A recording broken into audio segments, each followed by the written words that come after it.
ભવિષ્યબેન છે, હું પંચમહાલ જિલ્લામાંથી આવું છું. આજે અમે સતત 15 વર્ષથી એટલા બધા આવેદનો આપીને થાક્યા છે કે આ બેરી મૂંગી સરકારના કાનમાં જતું નથી. અને અત્યારે અમે અનશન પર તમે જુઓ છો, સત્યાગ્રહ છાવણીમાં અનશન પર ઉતર્યા છીએ. અને જેટલા બધા ભાઈઓ બહેનો દેખાય છે એ ચિત્ર, સંગીત, વ્યાયામ, કોમ્પ્યુટર બધા જ ઉમેદવારો છે. આજે 15 વર્ષ થયા તો સરકારને ભાન નથી પડતું અને આ બેગલેસ કાર્યક્રમ લાવી દીધો છે. એને પણ 1 મહિનો થઈ ગયો, હજુ આને પણ 1 મહિનો થઈ ગયો. તો એ અમને કહેતા હતા કે અઠવાડિયા પછી કમિટી બેસાડીશું. જ્યારે નિવૃત્ત શિક્ષકનો પરિપત્ર થયો ત્યારે મારા કયા સાહેબોએ કમિટી બેસાડી હતી અને તાત્કાલિક ધોરણે પણ એ પરિપત્ર રદ પણ થઈ ગયો. તો જેટલી ઝડપે નિવૃત્ત શિક્ષકનો પરિપત્ર થતો હોય તો આજે અમારે 15 વર્ષ શું કરવા સરકારને લેવા પડે? આજે ભૂપેન્દ્ર દાદાને દેખવું પડે કે બેગલેસને પણ 1 મહિનો થઈ ગયો તો બાળકો રાહ જોવે છે એમના શિક્ષકોની કે ચિત્ર શિક્ષક ક્યારે આવશે, સંગીત શિક્ષક ક્યારે આવશે, વ્યાયામ શિક્ષક ક્યારે આવશે, કોમ્પ્યુટર શિક્ષક ક્યારે આવશે. તો આ બધું સરકારને ક્યારે ભાન પડશે? અને 15 વર્ષથી સરકારની હજુ આંખો નથી ખુલતી. આજે 15મી ઓગસ્ટ છે અને એ તિરંગો છે ને, મારા સાહેબે જે વિધાનસભામાં તિરંગો લહેરાયો છે ને એના પણ 3 રંગ છે. એના પણ મતલબ છે કે વીરતા, શાંતિ, હરિયાળી અને છોકરાઓના બાળકોના જીવનના કલરો તમે શું કરવા છીનવો છો? અને મારા સાહેબને હું તો એક વાત કહીશ કે શાકમાં મીઠું નાખો, આખું મીઠાનું શાક કરીને ના ખાઈ જઈશું અને ગરીબ માણસના ભાગમાં થોડું ઘણું એ જવા દો. અને આજે પબ્લિક 9,000 અંશકાલીન, તો હું તો કહું છું કે આજે વિધાનસભાથી નવો અંશકાલીન નિયમ ચાલુ કરી દો કાલથી. તો આપણા ભારત દેશવાળા છે ને, ગુજરાતવાળા ગુજરાતીઓને તો અમેરિકા અને કેનેડા સુધી જવું નહીં પડે. અને વિધાનસભાથી કાલથી નિયમ લાગી કાઢો તો અમારે કોઈને બી નોકરી જોઈતી નહીં, અમે પણ અંશકાલીનમાં રહીશું. પણ આ નિયમ વિધાનસભાથી પહેલા લાગુ પાડે.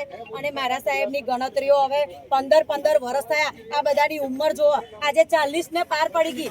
તો ઉંમર બાદ કરી 1 થી 8 ધોરણમાં અમારી સીધી ભરતી કરે. અને જે મુદ્દો છે કે શાળાઓને અત્યારે સરકાર તાળા મારવા લાગી છે અને પ્રાઇવેટીકરણ કરવા લાગી છે. તો કાલથી સોમવારથી અત્યારે જે તાલીમોના ધતિંગ કર્યા છે, કરોડો રૂપિયાની ગ્રાન્ટો ફળવાઈ છે, એને બંધ કરો. પરીક્ષાનું ટાઈમ ટેબલ આવી ગયું છે સરકારી શાળામાં. તો જ્યારે એક તાલીમી શિક્ષક તાલીમ લેવા જશે તો બાળકોને કોણ ભણાવશે? આજે 11 થી 5 સમય છે એનો, તો બાળકમાં જે શાળામાં 2 શિક્ષક છે તો તાલીમ ગોઠવી દેશે તો એ બાળકોનું ભવિષ્ય શું?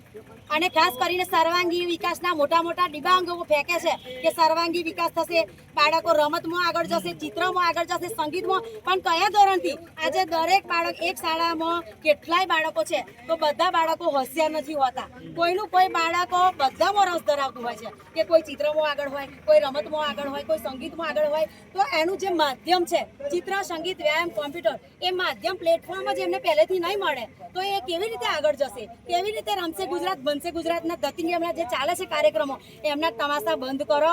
અને અમે જે ઓફિસમાં જઈએ છીએ ને ત્યાંથી અમને એવો જવાબ આવે છે, બેન કમિટી બેસી ગઈ છે, મહિના દિવસમાં તમારી ભરતી થઈ જશે. પણ ભૂપેન્દ્ર દાદાને ચોખ્ખી સ્ટ્રિક્ટલી વોર્નિંગ છે કે જે તમારે કરવું હોય એ કરી લો. અમે બધા અનશન પર બેસી ગયા છે. અમે અમારો કાયમી ભરતીનો ઓર્ડર નહીં મળે ત્યાંથી અમે જવાના નથી. અને વહેલી તકે અમારી ભરતી થાય. અને મારા સાહેબને વિનંતી છે કે જલ્દીમાં જલ્દી, આજે 15 વર્ષ અમારા બગાડ્યા છે તે વ્યાજ સહિત અમારે પાછા જોઈએ. કેમ કે આ બધા ઘર બાર પરિવાર બધાને છોડીને આગળ આવ્યા છે, બધાને કામ ધંધો છે. અને હું એક ગરીબ ખેડૂતની દીકરી છું તો શું અમને અમારો અધિકાર લેવાનો હક નથી? આજે મારે ચિત્ર શિક્ષકમાં 85% છે, તે છતાંય હું અત્યારે આંદોલન પર બેઠી છું. અને 1 વર્ષની મારા સાહેબ 15 વર્ષ રામ ભગવાનને પણ વનવાસ ભોગવીને પાછા આવ્યા ત્યારે બધું પાછું મળ્યું હતું. તો અમારા તો 15 વર્ષ પણ વીતી ગયા. તો હવે તો અમારી ભરતી પાછી આપો.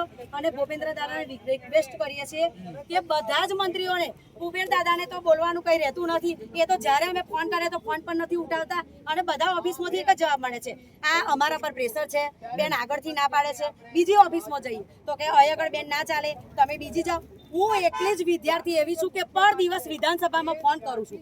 હું દરરોજ ફોન કરું છું, દરરોજ મેસેજ કરું છું. પણ હજુ વિચારીશું. તો 15 વર્ષથી તમે ડિસિઝન ના લઈ શકતા હોય તો અમારે કોઈ તમારી સરકારની જરૂર નથી. ઘેર બધા રાજીનામું આપીને બેસી જાઓ. તમારે જે કામ કરો તમે જનતાથી જો, જનતા તમારાથી નથી. અને અહીંયા પણ ભૂપેન્દ્ર દાદાને જાતે આવવું પડશે. કેમ કે અમે તમારા ધક્કા ખાઈને થાકી ગયા, અમારા પગ ગહાઈ ગયા છે. આજે નિવૃત્ત શિક્ષકોને પેન્શન મળે છે તો તમારે એમને નોકરી આપવી હતી અને અત્યારે એમના જ દીકરાના પગ ઘસાઈ જાય છે નોકરી માટે તો એમને તમારે નોકરી નથી આલવી. અમે સ્પષ્ટ ભાષામાં કહીએ છીએ 1 થી 8 ધોરણમાં સીધી કાયમી ભરતી જોઈએ, ઉંમર બાદ જોઈએ અને વહેલી તકે પરિપત્ર જ્યાં સુધી નહીં થાય ત્યારે સત્યાગ્રહ છાવણી તમારે આવવું હોય તો આવી જજો. અમને કોઈની બીક લાગતી નથી અને તમારે આ નિર્ણય લેવો પડશે ને લેવો જ પડશે.